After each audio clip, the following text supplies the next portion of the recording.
Good afternoon mga ka-travelers. So, another adventure dito sa Davao. We're gonna check out this place, yung Kapatagan dito sa Davao del Sur. Andito kami sa kabaan ng Digos. Papunta na kami dito sa Kapatagan na to. Ito yung lugar na sinasabi namin sa inyo na magandang place dito sa Digos. And check it out. Samahan nyo kami, okay? Let's go!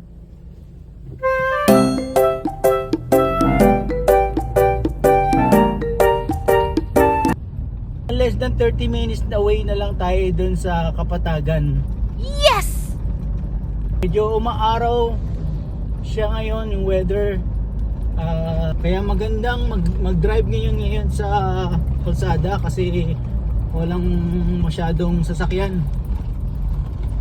Medyo kung may kalimlim, hindi masyadong maaraw.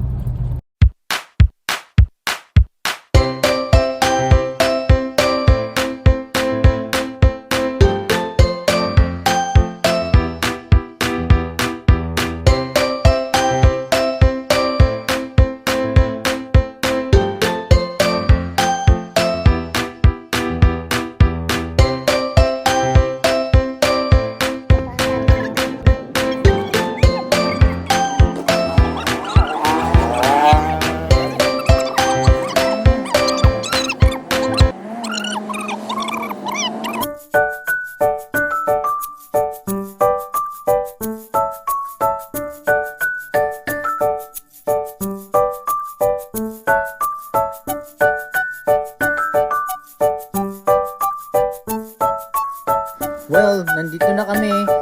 Update na lang namin kayo. So, we'll see you.